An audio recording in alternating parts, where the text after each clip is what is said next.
Hello, good morning, dear friends, and welcome all of you. Myself, Jatin Dave from Masapura School, Bhuj. And now we are going to continue our next lesson, chapter number 8, motion. Today we are discuss 8.1 topic, describing motion. Okay, let's start describing motion. To describe the position of an object, to describe a position of an object, a reference point is called the origin is needed. कहने का मतलब यह है कि describe the position of the object, कोई भी object है उसकी पोजीशन को डिस्क्राइब करने के लिए, उस पोजीशन को दिखाने के लिए रेफरेंस पॉइंट की ज़रूरत है, और रेफरेंस पॉइंट की ज़रूरत है is called the origin is needed. तो कोई भी ऑब्जेक्ट है जिसकी मोशन के बारे में हम बात करने जा रहे हैं, तो उसे डिस्क्राइब करने के लिए, उसकी पोजीशन को डिस्क्राइब करने के लिए एक रेफरेंस पॉइंट की ज़रूरत होती है, जिस रेफरेंस पॉइंट को ओरिजिन कहा जाता है. For example, the railway station is 500 meters away from my home. जब मैं ऐसा कहता हूँ कि रेलवे स्टेशन मेरे घर से 500 मीटर की दूरी पर है, the railway station is 500 meter away from my home. Here home is the reference point for the location of the railway station. तो यहाँ पर माई होम, मेरा घर, ये रेफरेंस पॉइंट होगा for the location of the railway station, railway station का location दिखाने के लिए. हम आगे बात करने जा रहे हैं motion along a straight line, सीधे पाथ पर होने वाली मोशन के बारे में हम बात करने जा रहे हैं. यहाँ पर एक फिगर आपको दिखाया गया है.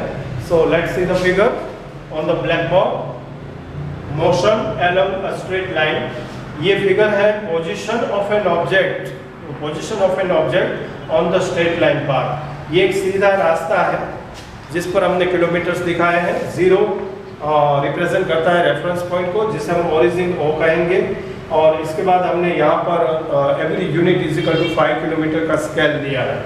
So 5, 10, 15, 20, 25, 30, 35, 40, 45, 50, 55 and 60 shows the kilometers. Milestone. ये फिगर हमें रिप्रेजेंट कर रहे हैं position of an object of a straight line path. Straight line path पर डिफरेंट पोजीशन है ऑब्जेक्ट की, वो यहाँ पर शो कर दी गई है. जैसे कि सी पोजीशन 25 किलोमीटर पर है, बी पोजीशन 35 किलोमीटर पर है, ए पोजीशन 60 किलोमीटर पर है. Okay, the motion along the straight line is the simple type of motion. पहली बात ये कि कोई भी ऑब्जेक्ट है वो स्ट्रेट लाइन पाथ पर मोशन करता है, तो ये सिंपलेस्ट मोशन है. पिछली बार हमने देखा था कि ऑब्जेक्ट अलग अलग तरीके की मोशन एग्जिबिट करता है, जैसे कि वो स्ट्रेट लाइन पाथ पर अपनी मोशन एग्जिबिट करता है, या फिर सर्कुलर पाथ पर सर्कुलर मोशन एग्जिबिट करता है, और कुछ एक ऑब्जेक्ट है वो वाइब्रेट होते हैं, तो इस तरह से वो वाइब्रेशन मोशन भी एग्जिबिट कर सकता है. तो यहाँ पर जो मोशन देखने जा रहे हैं वो motion along the straight line motion है, इसलिए इसे सिंपलेस्ट टाइप ऑफ मोशन कहा गया है. Okay, and object starts its journey from O. यहाँ पर ऑब्जेक्ट है वो अपनी जर्नी की शुरुआत कर रहा है ओ से, जो हमारे लिए ओरिजिन है. O is the origin is the reference point, मतलब कि ये 0 है वो हमारा रेफरेंस पॉइंट है, ये हमारा ओरिजिन ओ है, जहाँ से कोई भी ऑब्जेक्ट स्ट्रेट लाइन पाथ पर अपनी जर्नी की शुरुआत कर रहा है. Okay, C, B and A represent the position of the object. यहाँ पर जो आपको फिगर में सी दिखाई दे रहा है 25 माइलस्टोन पर, बी दिखाई दे रहा है 35 माइलस्टोन पर, और ए दिखाई रहा है 60 माइलस्टोन पर. ये रिप्रेजेंट कर रहा है पोजीशन ऑफ द ऑब्जेक्ट. किसी भी समय ये पोजीशन दिखा रहे हैं ऑब्जेक्ट की, जो स्ट्रेट लाइन पाथ पर मूव हो रहा है at different instance. Instance means time पर, अलग अलग टाइम पर. सी पोजीशन, बी पोजीशन, ए पोजीशन जो ऑब्जेक्ट की है, इसे रिप्रेजेंट किया गया है letters A, B और C. Now, if object move from 0 O to A, O to A means origin से A तक वो move हो रहा है straight line path पर. Object is moved from O to A, and then from A to C, और इसके बाद A to C वो move हो रहा है A to C. Along the straight line path, straight line path पर इसकी ये जो मूविंग हुई, मोशन हुई, it has covered a distance it has covered the total distance is O to A is equal to 60 kilometer, and then A to C is 60 minus 25 is equal to 35. So total covered distance is 60 plus 30 is equal to 60 plus 35 is equal to 95 kilometer. So here object move from O to A and then from A to C along the straight line path is that covers the total distance is 95 kilometer. However, the displacement of the object, लेकिन object ने displacement कितना किया? अगर जो हम ये find out करने जाएंगे तो यहाँ पर displacement of the object is from O to C. उसका displacement O से लेकर C तक हुआ. Displacement क्या है? Displacement is the change of the position with reference of the time.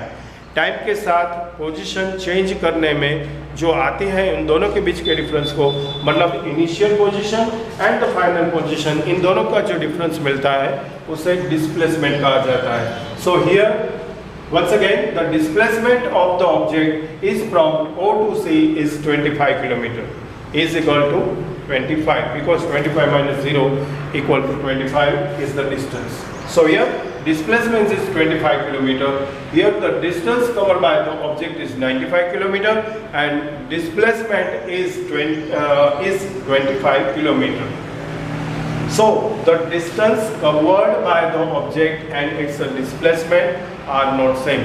तो इस एग्जाम्पल से हमें पता चलता है कि यहाँ पर distance covered by the object and displacement of an object ये दोनों सेम नहीं है, ये दोनों अलग अलग हैं. हमारे केसेस के अंदर जो हम मोशन है द स्ट्रेट लाइन की बात कर रहे थे, यहाँ पर जो टोटल कवर्ड डिस्टेंस मिला वो 95 किलोमीटर्स का था. डिस्प्लेसमेंट जो मिला O to C OC ये था 25 kilometres. Displacement is the shortest distance measured from the initial and final position of the object. तो displacement क्या है? Displacement है वो shortest distance है. Is the shortest distance measured from, जिसे measure किया जाता है initial and final position. Initial position वो थी जहाँ से motion की शुरुआत हुई थी. फर्स्ट स्टेज में O to A मूविंग हुआ ऑब्जेक्ट, इसके बाद A to C हुआ, तो ये फाइनल पोजीशन है वो C हुई. इनिशियल पोजीशन थी O और इन दोनों के बीच में जो डिफरेंस मिला वो डिफरेंस शॉर्टेस्ट डिस्टेंस को मेजर करता है और ये शॉर्टेस्ट डिस्टेंस जिसे डिस्प्लेसमेंट कहा जाता है. आपकी टेक्स्ट बुक के अंदर एक्टिविटी 8.3 दी गई है पेज नंबर 99 पर. So please open the text book and see the page number 99. Here the figure shows the basketball court. Okay, here the figure shows the basketball court. Take a meter scale and long rope. एक आपको long rope लेना है और एक meter scale लेना है. Walk from one corner A of the basketball court of its opposite corner C along its side AB and AC. फिर आपको walk करते जाना है. सबसे पहले आपको वन कॉर्नर A पर पहुंचना है और वहाँ से बास्केटबॉल कोर्ट में अपोजिट कॉर्नर C है वहाँ तक जाना है along it's side AB and AC, जिसके साथ रिलेटेड साइड है AB एंड AC. तो आपको A से C तक पहुँचना है. A के C तक पहुँचने के लिए सबसे पहले आप A to B ट्रैवल करेंगे, इसके बाद B to C ट्रैवलिंग करेंगे और इस तरह से फाइनल C पर पहुँचेंगे. Measure the distance covered by you and magnitude of the displacement. यहाँ पर आपको distance covering find out करना है. तो the distance covered A to B and B to C यहाँ पर होगा AB and BC respectively. तो आपको total distance covered by the object मिलेगा AB plus BC से. और दूसरा आपको क्या करना है and magnitude of the displacement, आपको डिस्प्लेसमेंट भी फाइंड आउट करना है. तो यहाँ पर डिस्प्लेसमेंट होगा A to C means S. What difference would you notice between the two in this case? इस केस में आपको क्या डिफरेंस देखने को मिलेगा? तो सबसे पहली बात, the distance cover A to B and B to C is equal to AB plus BC and displacement equal to A to C means AC. Here AC is less than AB plus BC. AB plus BC जो total distance cover है इसके comparison में ऐसी displacement कम दिखाई देता है। Hence the displacement is less than the distance covered। तो ये एग्जाम्पल था बास्केटबॉल कोर्ट से जो एक्टिविटी 8.3 से हमने लिया। ये एग्जाम्पल दिखा रहा है कि यहाँ पर भी डिस्प्लेसमेंट है वो डिस्टेंस कवर से इसका मैग्नीट्यूड है वो कम नज़र आता है। तो डियर स्टूडेंट्स, आज का ये हमारा फर्स्ट टॉपिक था 8.1 डिस्क्राइबिंग मोशन।